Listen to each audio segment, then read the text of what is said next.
ጤና ይስጥልኝ የተወደዳችሁ የሶሎዳ ሚዲያ አድማጭ ቤተሰቦቻችን ለዛሬ ለተሮብ ሐምሌ 8 2018 ዓ.ም ያዘጋጀናቸው አዳዲስ ትኩስና ወቅታዊ ሀገራዊ እንዲሁም ዓለም አቀፋዊ የዜና መረጃዎቻችን ይዘንላችሁ ቀርበናል። እስከ ፕሮግራማችን ፍጻሜ አብራችሁን ቆዩ።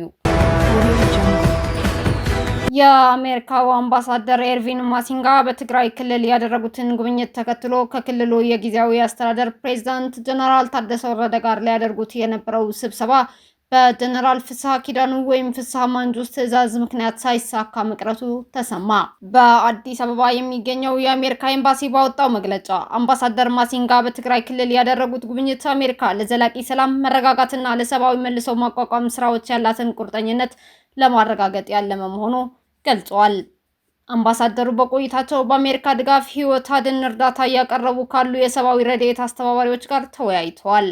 ከፖለቲካና ከሲቪል ማህበረሰብ መሪዎች ጋር በመገናኘት የፕሪቶሪያው የሰላም ስምምነት ሙሉ በሙሉ እንዲተገበርና ግጭቶችን ለመከላከል ውይይቶች በአስቸኳይ እንዲቀጥሉም አምባሳደሩ አሳስበዋል። ከህወሓቱ የጦር ጀነራል ፍስሐ ኪዳኑ ወይም ፍስሐ ማንጁስ በተላለፈ ትዕዛዝ መሰረት የቪአይፒ ጥበቃ ኃላፊው ተስፋዬ ጊደይ የጀነራል ታደሰ ወረደ እንቅስቃሴ እንዲገደብ ማድረጉ ተገልጿል። የጥበቃ ኃላፊው ለጀነራል ታደሰ ወረደ ጠባቂዎች ባስተላለፈው መልእክት መንቀሳቀስ አትችሉም፣ ጀነራል ታደሰ መሄድ ከፈለገ ግን በእግሩ ይሄድ ማለቱም ታውቋል። ይህንን ተከትሎ አምባሳደር ማሲንጋ ከጀነራል ታደሰ ወረደ ጋር በአካል ሊያደርጉት የነበረው ስብሰባ የተሰረዘ ሲሆን አምባሳደር ማሲንጋ እና ጀነራል ታደሰ ወረደ በስልክ ለመወያየት ተገደዋልም ተብሏል። ሌላው አምባሳደር ማሲንጋ ከቀድሞ ህወሓት ሊቀመንበር ከዶክተር ደብረጽዮን ገብረ ሚካኤል ጋር ቀጠሮ የነበራቸው ቢሆንም ሳይገናኙ ቀርቷልም ተብሏል። መጀመሪያ ላይ ዶክተር ደብረጽዮን ስራ ስለበዛብኝ በሚል ምክንያት ቀጠሮውን ማስተላለፍ እንደሞከሩ የተነገረ ሲሆን ቢሆንም የኋላ ኋላ ግን ሳይገናኙ የቀሩት ዶክተር ደብረጽዮን ከመቀሌ ወደ አስመራ በመጓዛቸው እንደሆነም መረጃዎች እየወጡ ይገኛሉ። ጽምዶ በማፍረስ ከኢትዮጵያ ጋር መቀጠል ወይም መጥፋት የሚል የኤርቪን ማሲንጋ መልእክት ለህወሓት መተላለፉም ተሰምቷል። የአሁኑ የአሜሪካ ልዑክ የመቀሌ ጉዞ የመጨረሻ መልእክተኛ ሊሆን እንደሚችልም እየተጠቆመ ይገኛል። ዛሬ የተጀመረው የኢትዮጵያ ሀገራዊ ምክክር ጉባኤ በሀገራችን የፖለቲካ ታሪክ ውስጥ አዲስ ምዕራፍ የከፈተ አጋጣሚ ነው ተባለ። ጠቅላይ ሚኒስትር አብይ አህመድ በመድረኩ ላይ ባደረጉት ንግግር የኢትዮጵያን ያለፈ የታሪክ ስብራት፣ የአሁኑን ተጨባጭ ሁኔታና የወደፊቱን የትውልድ ዕጣ ፈንታ በጥልቀት አንስተዋል። ጠቅላይ ሚኒስትር አብይ ንግግራቸውን የጀመሩት ይህ መድረክ ልባም ለሆኑ ሰዎች ከታሪክ ብዕርና ብራና ፊት መቆም ብቻ ሳይሆን ሀገርን የሚታደግ አዲስ ታሪክ ለመጻፍ የሚያስችል ብርቅዬ እድል መሆኑን በመግለጽ ነው። ይህ አባባላቸው ኢትዮጵያ በአሁኑ ወቅት ችግሮችን በምክክር ለመፍታት የሄደችበትን መንገድ ክብደትና ተመካካሪዎቹ የተሸከሙትን ታሪካዊ ኃላፊነት በግልጽ የሚያሳይ ነው። የሼክስፒርን በሰው ልጆች ህይወት ውስጥ ማዕበል አለ፣ ያንን ማዕበል ተጠቅመው ከጎርፍ መውጣት ይቻላል የሚለውንና የሰንዙን እድሎች የሚበዙት በሚጠቀሙባቸው ሰው ልክ ነው የሚሉትን ሀሳብም ጠቅላይ ሚኒስትር አብይ አህመድ አንስተዋል። ጠቅላይ ሚኒስትሩ በዚህ መነሻ ባደረጉት ማብራሪያ ኢትዮጵያ ካሳለፈቻቸው መከራዎች በስተጀርባ ያሉትን ፈተናዎች ወደ ዘላቂ መፍትሄና ብልጽግና ለመቀየር የጋራ ቁርጠኝነት እንደሚያስፈልግ አሳስበዋል። የዚህ ምክክር ዋነኛ አስፈላጊነት የኢትዮጵያን ዘመናዊ የፖለቲካ ህመም ማከም መሆኑን ጠቅላይ ሚኒስትሩ በስፋት አንስተዋል። ሀገራችን ኢትዮጵያ ረጅም ታሪክ ያላት ጥንታዊት ሀገር ብትሆንም በፖለቲካ ባህሏ ውስጥ ትልቅ ስብራት መኖሩንና ይህም በኃይለ ቃል ጀምሮ በኃይለ እርምጃ መደምደም መሆኑንም አንስተዋል። ይህንን ስብራት ለማስረዳትም ከኢፋት እስከ ግቤ፣ ከወላይታ እስከ ከፋ፣ ከወሎ እስከ ሸዋ፣ ከላስታ እስከ ትግራይ የነበሩትን የታሪክ ስርወ መንግስታት እንደማሳያ በመጥቀስ በሁሉም ዘመን የታየው ውድቀት የኃይል እርምጃን የታሪካችን አካል ከማድረግ የመነጨ መሆኑንም ጠቅላይ ሚኒስትሩ አስገንዝበዋል። ይህ ምክክር የተዘጋጀውም ይህንን በኃይል የመደምደም ፖለቲካዊ አበዜ ለአንዴና ለመጨረሻ ጊዜ ለመግታትና በውይይት የመፍትሄ አካል ለመሆን ነው ብለዋል ጠቅላይ ሚኒስትር አብይ አህመድ። የሀገራችን የውስጥ ደካማ ጎኖች ለውጭ ኃይሎች ጣልቃ ገብነት በር እንደሚከፍቱ ጠቅላይ ሚኒስትር አብይ ሲያስገነዝቡም የጠንባሮ አባቶችን ከብት ሲገዛ የሌሉ አሞሮች ከብት ሲታረድ በአካባቢው ያንዣብባሉ የሚለውን ተረት አጣቅሰዋል። ኢትዮጵያ በውስጥ ስትናቆርና ስትዳከም አድፍጠው የሚጠብቁና በውስጥ ጉዳይ ላይ ጣልቃ ለመግባት በብሔራዊ ጥቅሟን የሚያደናቅፉ የውጭ ኃይሎች መኖራቸውን ጠቅላይ ሚኒስትሩ ጠቁመዋል። በእኛ ሰማይ ላይ የሚያንዣብቡ አሞራዎች ያለኝ መልእክት ከብቱን መርጠን የምንገዛውም የቅርጫውን ባለቤት የምንወስነውም እኛ ነን። ከፍቃዳችን ውጪ የትኛውም አሞራ በጉልበት 1 ኪሎ ስጋ መውሰድ አይችልም። ለዚህም የውጭ ኃይሎች ወደ ሰላማዊ የዲፕሎማሲያዊ ውይይት እንድትመጡ ሲሉም ጥሪያቸውን አቅርበዋል።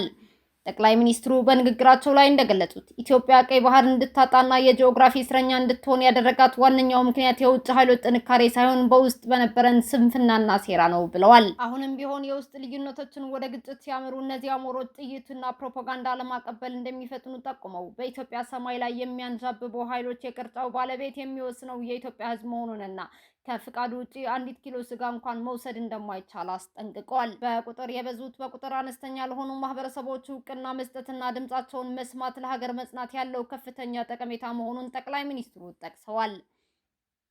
እንደ ኦሮሞና አማራ ያሉ በቁጥር ትላልቅ የሆኑ ህዝቦች እንደ ጋሞ፣ አሌ፣ ኮንሶ፣ ጎፋና ዳሰነች ያሉትን ማህበረሰቦች ጥያቄ ካላዳመጡና ካላከበሩ ኢትዮጵያን ማጽናት እንደማይቻልም ተናግረዋል ጠቅላይ ሚኒስትሩ። በመሆኑም የሀገራችን አንድነት ሊጠበቅ የሚችለው በቁጥር ብልጫ ላይ የተመሰረተ ፍላጎትን በመጫን ሳይሆን እያንዳንዱ ወገን የሌላውን ጉዳት እያሰበ ለኔ ሳይሆን ለኛ፣ ለሰፈሬ ሳይሆን ለኢትዮጵያ በሚል መርህ መንቀሳቀስ ሲቻል ብቻ መሆኑን ጠቅላይ ሚኒስትሩ አስምረውበታል።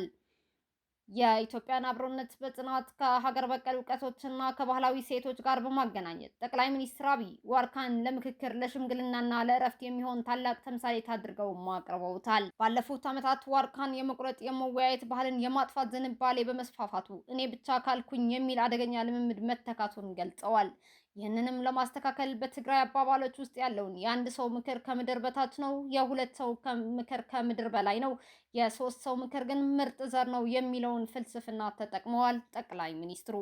አሜሪካኖች በ55 ሰዎች ተወክለው የ100 ዓመታት ህገ መንግስት ሲገነቡ ኢትዮጵያ ግን ሁሉን ወገን ለማካተት 4000 ሰዎችን የሰበሰበችው የተሻለ ዘላቂና በቀላሉ የማይናወጥ ዘላቂ ሀገረ መንግስት ለመገንባት መሆኑን ጠቅላይ ሚኒስትሩ አብራርተዋል። ጠቅላይ ሚኒስትሩ ቀፏን የጣለች ንብ ማር አትሰጥም በሚለው ምሳሌያዊ አገላለጻቸው ተመካካሪዎች ልባቸውና አእምሯቸውን በምክክር አዳራሽ ውስጥ መሰብሰብ እንዳለባቸው አሳስበዋል።